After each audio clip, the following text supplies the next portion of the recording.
মধুময় হবে।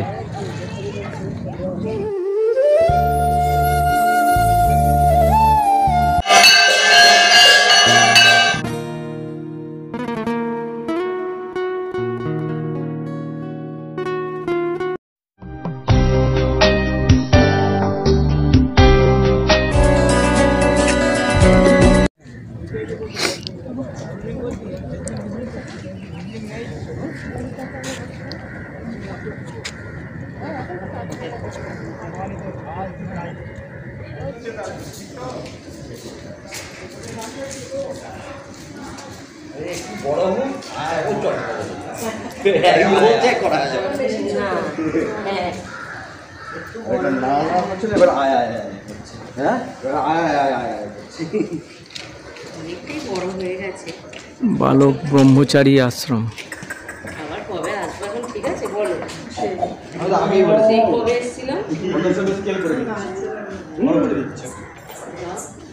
রাম ও নারায়ণর নাম। রাম ও নারায়ণ রাম। রাম ও নারায়ণ রাম। রাম ও নারায়ণ নাম। রাম নারায়ণ রাম। রাম নারায়ণ রাম।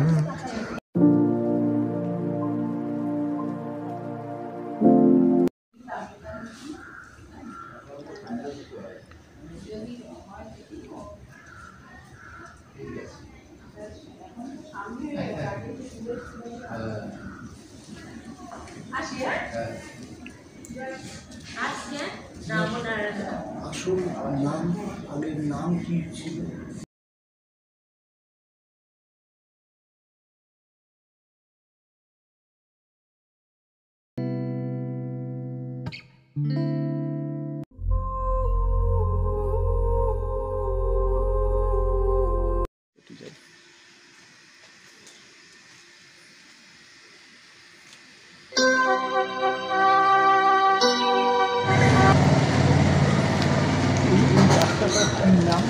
অর্ধনারীশ্বর। এই দেখো, হ্যাঁ সুপচর সুপচর, এটা হচ্ছে পঞ্চানন খেলা সম্ভবত। হ্যাঁ ওই দেখো বাবা পঞ্চানন ঠাকুর আছে, আদি শিব ঠাকুর। আমি ওই ইয়েতে প্রথমে গিয়েছিলাম, অনেকটা সময় থাকলাম। আমি অর্ধনারীশ্বরই প্রথম ঠিকই বলেছিলাম, তারপরে আমরা ভাবলাম না। আপনি এদিকে থাকেন? হ্যাঁ আমার তো সুপচরই পারি। এইখান থেকেই হ্যাঁ দাদা ঠাকুরের উত্থান। হ্যাঁ বল। এই মাটি থেকেই উত্থান অর্ধনারীশ্বর।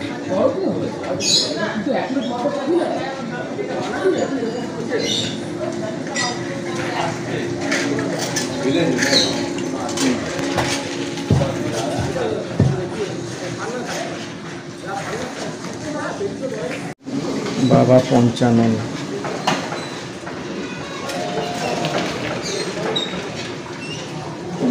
সুপচর, সোদপুর, পঞ্চানন তলা। সুপচর, সোদপুর। আমরা চলেছি এখন কাঠিয়া বাবার আশ্রমের দিকে। সুপচর, দূরে গঙ্গা। সে ছবি দেখাবো আপনাদের। ভিডিও যদি করার সুযোগ হয় নিশ্চয়ই ভিডিও করে দেখাবো।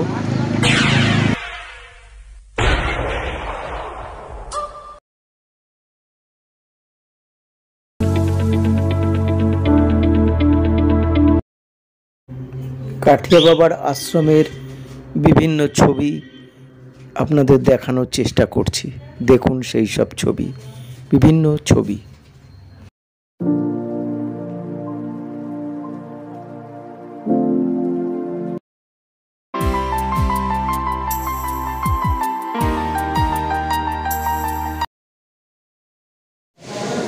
এই মন্দিরের আশ্রমের যিনি প্রতিষ্ঠাতা তার ছবি, ধনঞ্জয় দাস কাঠিয়া বাবা। এইখানে যাদের ছবি আছে সবাই কাঠিয়া বাবা।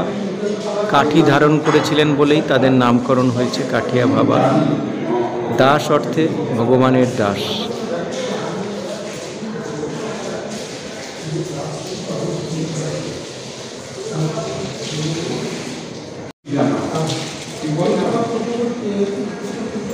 পাশেই গঙ্গা। গঙ্গার তীরে গড়ে উঠেছে এই মন্দির, কাঠিয়া বাবার মন্দির। অনেক পুরনো, বংশ পরম্পরা যেটাকে বলে, বংশ পরম্পরায় এই মন্দির। গঙ্গা বয়ে চলেছে। একটা গোধূলি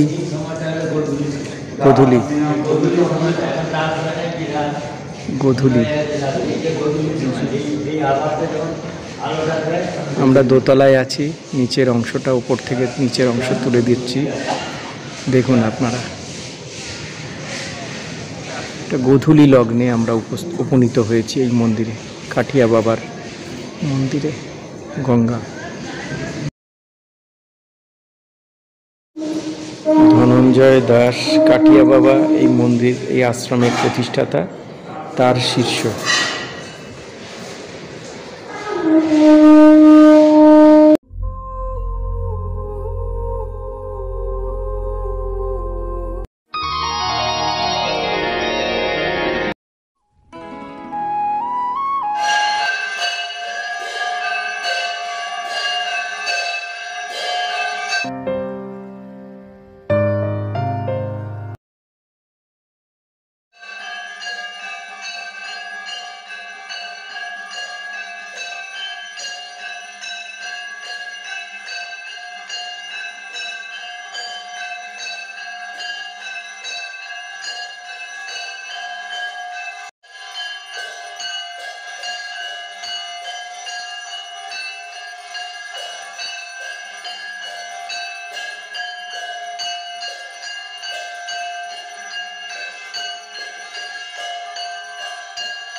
রাতের গঙ্গা, কাঠিয়া বাবার আশ্রম থেকে তোলা।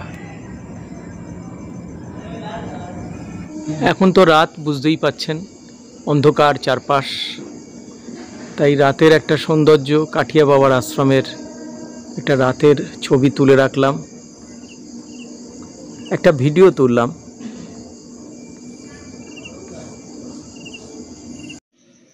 এই মুহূর্তে আমরা উপস্থিত হয়েছি ভবা পাগলা আশ্রমে, গৌরীশঙ্কর মহারাজ,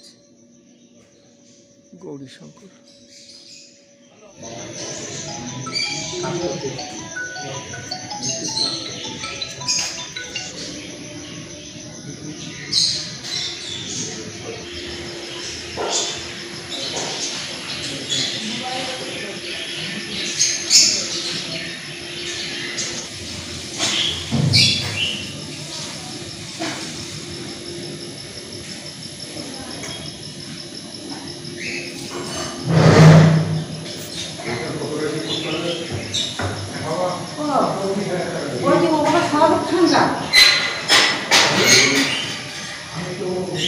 তোমার দেওয়া